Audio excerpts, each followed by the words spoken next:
Janet. Nimeitika wito wako. Asante sana Devota kwa kuitikia wito wangu. Nashukuru. Sawa. Devota, imani yako ni ndogo sana. Kamwe hautoweza kuzishinda nguvu za Mama Kisimbo. Mwanzoni ulikuwa muumini mzuri sana wa Mungu. Kwa nini umeamua kumwabudu shetani? Nguvu zao zinajidhihirisha wazi. Tena kwa wakati. Huoni wao wana nguvu zaidi? Na ni msaada wa haraka. Devota, shetani hudhihirisha nguvu zake ili apate kuaminika kwa urahisi. Ngoja nikukumbushe kisa cha Ayubu mcha Mungu aliyempenda Mungu wake. Ayubu alipitia majaribu mengi sana, lakini hakumkana Mungu. Tena alikuwa ni mwenye imani thabiti. Watoto wake walikufa, watumishi walikufa, pia wanyama wake walichukuliwa na maadui. Ayubu aliugua sana, alipata mapele mwili mzima, lakini bado imani yake ilikuwa kwa Mungu. Je, wewe ukujifunza juu ya kisa cha Ayubu? Kumbuka dunia yetu ina ushirikina mkubwa sana, na nguvu za mti nilizopewa na mizimu ili nipambane na Mama Kisimbo. Uoni wao sio wabaya, bali ni wema na wanasaidia. Huo ni mtego Devota. Ndio maana nimekuambia imani yako ni fupi. Kumbuka kisa cha Zakayo. Alikuwa mfupi ila hakuwa mdhaifu wa imani. Alipohitaji kumuona Yesu, alipanda juu ya mkuyu ili mradi amuone Yesu. Usiwe na imani iliyoganda kama theluji ya mlima Kilimanjaro. Imani yangu ipo juu yao, kwani wao wana nguvu sana, na nikiwakiuka wataniadhibu. Ngoja nikukumbushe kisa cha Nuhu. Nuhu alipohubiri wakati ule wa kale, wote hawakuamini kabisa, wakamwasi. Mvua kubwa ya gharika iliangamiza watu, wanyama, pia na ndege. Na kukumbusha, wewe unaweza kupambana na Mama Kisimbo, ila kwa kutumia nguvu za Mungu, na utaokoa kizazi kilichomo ndani ya mti. Janet, wewe ni binti mdogo sana, lakini una akili nyingi sana. Nasikia binti yako kwa anakuita, anapiga hodi. Asante sana Devota kwa kunielewa, hata mimi nashukuru. Haya, sasa mimi naomba niende. Sawa Devota. Ila tena nashukuru. Karibu tena kwa kunipa ushauri. Na mimi nashukuru sana kwa kunielewa. Haya.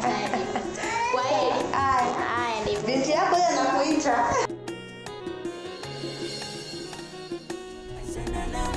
Vijana napotea, maisha na mti, familia zinalia, maisha na mti natupa machozi, yani kutwa mzima tunalia, maisha na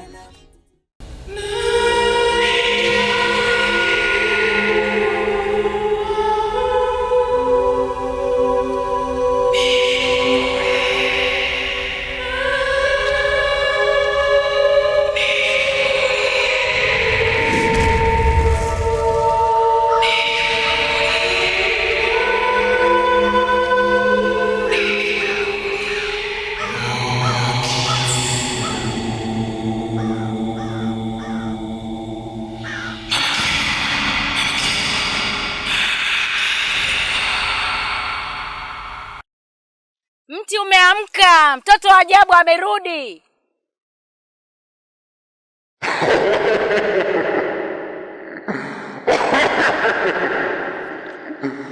Bibi Kisimbo, nilijua huu ndio wakati sahihi wa kumiliki mti sasa. Hata kama tutakufa tunajaribu. Njia tu haujafikiwa, ila kuna uzio mzito wa kutuzuia kufika huko. Nifungulie ili nikusaidia kupambana na hawa wanakuzuia. Unajifikiria nini? Nifungulie. Nitakuaminije wakati ulikuwa adui upande wangu? Nitaweka maisha yangu chini yako.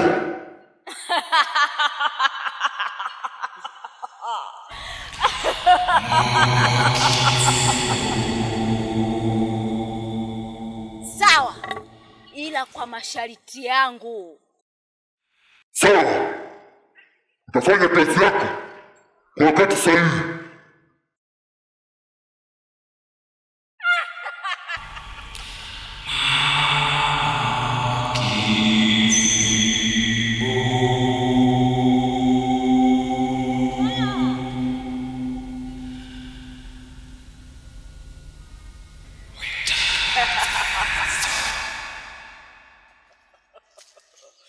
Ndio tunamiliki misitu, tunamiliki mti wetu utakuwa chini yetu.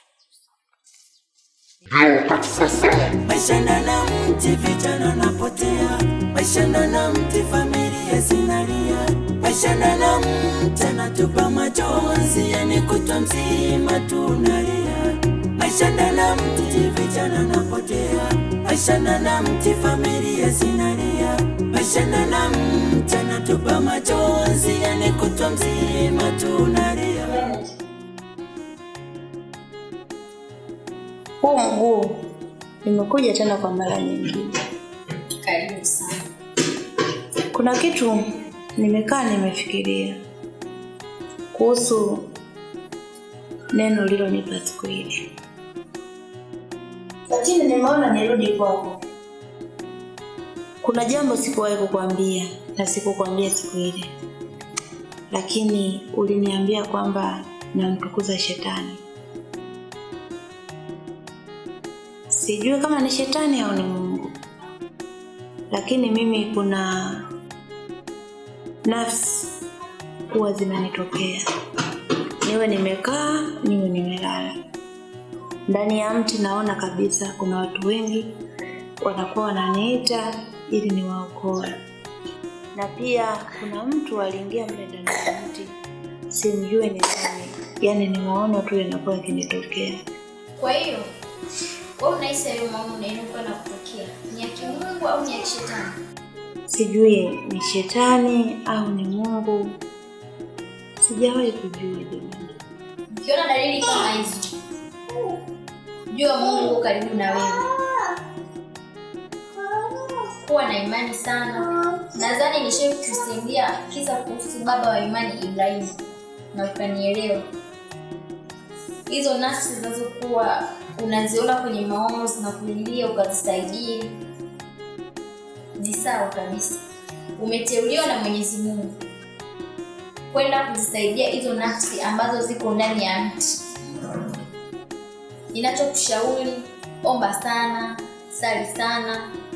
Mungu yuko pamoja na wewe. Kikubwa sana usome Biblia, kuna vitu vingi utajifunza kutoka ndani ya Biblia.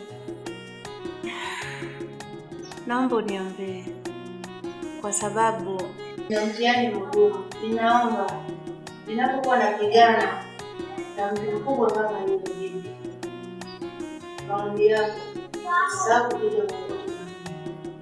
Usijali Devota, tuko pamoja.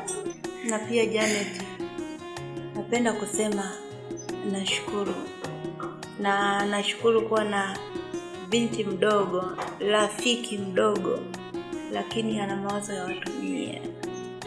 Usijali, tuko pamoja. Asante sana, nafurahi. Naomba unisaidie maji ya kunywa. Sawa.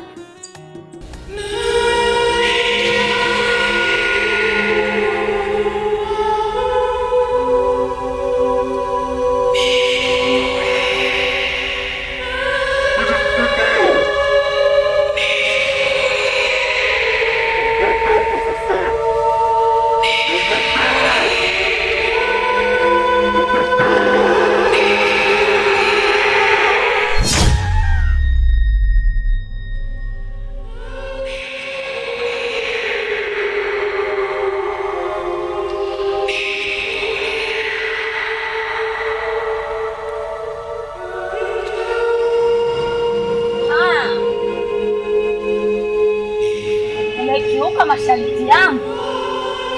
Hapana, sijakiuka. Ahadi yangu ni ile ile.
maisha na mti, vijana napotea, maisha na mti, familia zinalia, maisha na mti, natupa machozi, yani kutwa mzima tunalia, maisha na mti, vijana napotea, maisha na mti, familia zinalia, maisha na mti, natupa machozi, yani kutwa mzima tunalia, maisha na mti, wendo sababu